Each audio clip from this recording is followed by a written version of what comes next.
Welcome back to the deep dive. Today, we're really plunging into some significant shifts, and let's be honest, very complex dynamics unfolding right now in the Middle East. Our aim, like always, is to try and cut through some of the noise, give you a clear, concise picture based on the information we've gathered. That's exactly right. Think of this as us trying to pull out the most crucial insights, the key takeaways from what we're observing. It's a really charged topic. Things are moving fast, and we want to help you navigate it without getting, completely overwhelmed. Understanding the different layers, the different viewpoints here, it's vital. Absolutely. So we've got a few key areas lined up. There's a big political step we need to talk about, critical humanitarian challenges, some unfolding regional tensions, and of course that deep historical context that just seems to underpin almost everything we're seeing. Okay, let's unpack this. Now, let's start with Israel's parliament, the Knesset. There's been a pretty significant action recently. They've passed what's been called a symbolic resolution. It calls for a full sovereignty over Judea and Samaria and the Jordan Valley. Now, internationally, that's mostly known as the West Bank. While, it doesn't have immediate legal force, it definitely signals growing momentum within the ruling coalition now. They seem to be pushing towards formalizing control over what some people call the biblical heartland. Feels like a big statement. Oh, it is. Even symbolically, it's being framed as a historic declaration. It carries a lot of political weight. And the context includes some striking numbers. Apparently, more than 700,000 Jewish Israelis now live in those areas. That's a huge number, especially when contrasted with the nearly 3 million Palestinians who are still under Israeli military law there. And it's not out of blue either. This follows a resolution last year that opposed a Palestinian state. So putting those together, it really could mark a turning point, or at least signal a clearer direction in Israeli policy, kind of laying down a marker. Okay, here's where it gets really interesting. So even if it is just symbolic for now, what are the ripples, the broader implications? I mean, how might different players in the region read this? What kind of reactions, even short-term ones, might we expect? Well, it sends a very clear message, doesn't it? From within parts of the Israeli government, the intention seems to be solidifying control long-term. Legally, nothing changes overnight, but ideologically, it's a strong push. It sets expectations, certainly from their perspective. Now, for the international community, and particularly for Palestinians, it's likely seen as another step away from a two-state solution framework. It almost certainly deepens existing tensions, makes future peace talks, even more complicated than they already are. It's a political statement with real-world consequences for perception. Right. And from that political landscape, it feels like a direct line to the ongoing situation in Gaza. It's just constantly in the headlines, isn't it? What's really striking, looking at the information we have, is how incredibly different the perspectives are on humanitarian aid delivery, like completely competing narratives. Yeah, that's very clear. You hear from Israeli officials, and their narrative is specific. They're saying things like, in Gaza today, there is no famine caused by Israel. Instead, they point to what they call a man-made shortage engineered by Hamas. They accuse Hamas of blocking deliveries, even suggest the UN is refusing to cooperate effectively. The core assertion is that the full story isn't being told, and that the suffering, it exists because Hamas has created it. That's their stated position. And we've heard about two main aid channels described. One is the Gaza Humanitarian Foundation, which apparently has delivered tens of millions of meals. And then there are also UN-coordinated shipments, things like raw materials for bakeries, communal kitchens. Right. And adding another layer, President Isaac Herzog apparently visited Gaza recently. He looked at military progress, but also the humanitarian side. His direct quote was something like, "We are acting here according to international law, providing humanitarian aid according to international law." Pretty unambiguous statement. And he directly blamed Hamas for trying to sabotage these efforts, saying they spin things to stop Israeli forces from dismantling infrastructure. There's also this specific point made, that even with over 950 aid trucks supposedly cleared and ready inside Gaza, the UN is claimed to continue to refuse to work with the IDF. Some officials are quoted saying the UN seems more invested in bashing Israel than feeding hungry Gazans. Strong words. So what does this all mean? If you take a step back, trying to understand how humanitarian efforts actually happen or don't happen in places like this, it feels like the battle over the story is almost as intense as the logistics on the ground. It absolutely is. I mean, this really throws into sharp relief how even something as seemingly straightforward as getting food to people becomes politicized. You've got these completely opposing narratives. One side says, we're sending aid, the other side blocks it or hinders it. The other side, implicitly or explicitly, points the finger back. It creates this incredibly complex environment where delivering aid isn't just about trucks and routes, it's tangled up in information warfare. And for you listening, it just highlights how crucial it is to, well, try and critically assess claims coming from all directions when you're trying to figure out what's actually happening. It's a battle for the narrative, for the moral high ground. Okay, let's zoom in a bit now. There was a specific incident, quite sensitive, involving Gaza's only Catholic church last week. An internal investigation was mentioned. Yes, the IDF concluded their investigation, their finding. The building was hit, but by a misfired artillery shell. They stressed it was due to a technical malfunction, and they were very explicit, not a targeted attack.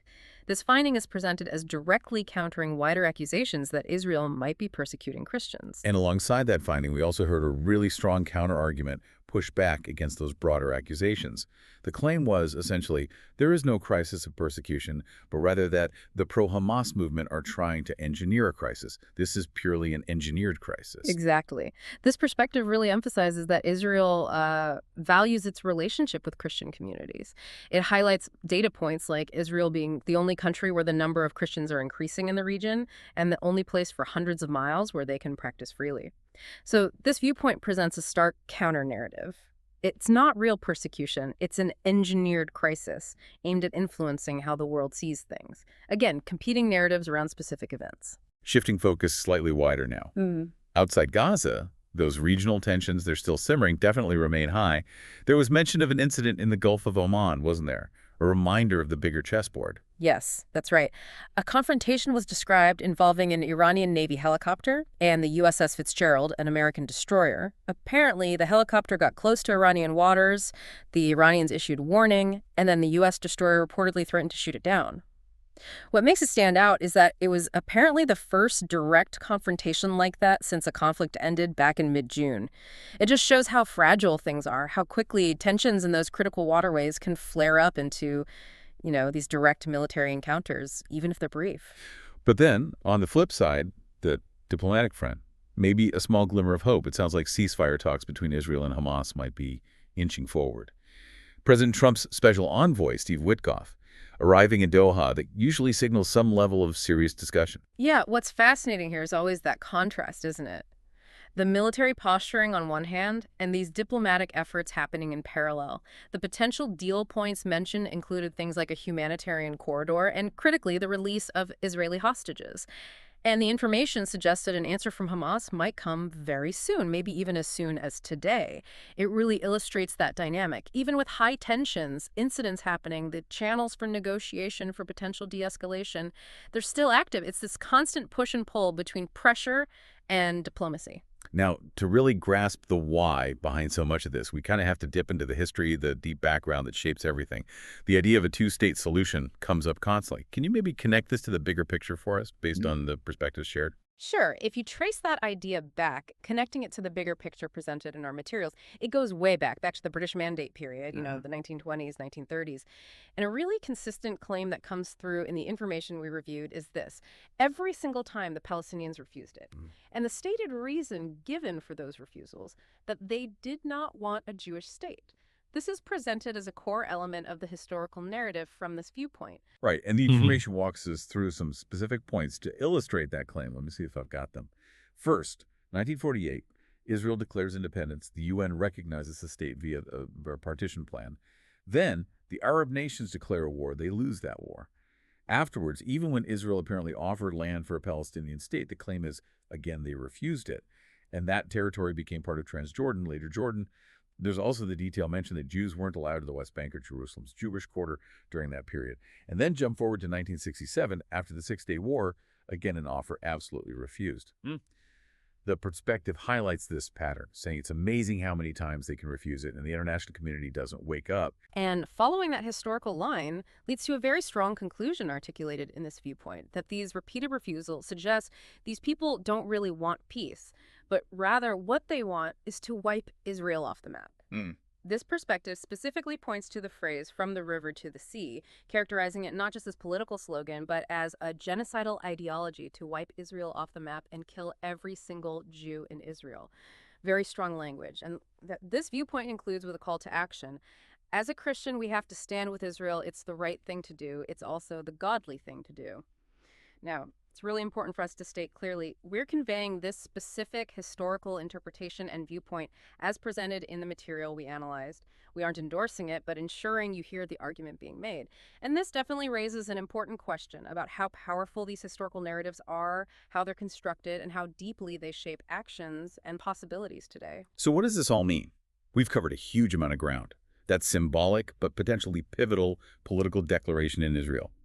The really intense conflicting accounts of humanitarian aid in Gaza, specific incidents like the church strike and the narratives around it, then widening out to regional tensions like that Gulf of Oman incident, alongside those delicate ceasefire talks. And finally, digging into that long contested history, especially around the two-state idea and the specific interpretations presented, it just underscores, doesn't it, the sheer complexity, so many dimensions, often pointing in completely different directions. It really does, and that's why taking this kind of deep dive is so valuable, I think. It pushes us all beyond just the surface headlines. You have to grapple with the multiple layers, the conflicting stories, the historical weight behind it all. It really encourages, hopefully, some critical thinking about how information gets framed, how narratives are built, and how much that influences everything else. It's a battle of stories in many ways. Absolutely. And maybe a final thought for you, our listener, to chew on. Given everything we've just unpacked, these historical patterns as they're presented, the current deadlock, the intense narratives, what kind of truly unexpected factors, or maybe fundamental shifts, things completely outside the usual diplomatic playbook, might actually be needed to bring about genuine, lasting change in the region, something beyond what we've seen tried before, something to think about. Thank you for joining us on this deep dive. We'll catch you next time.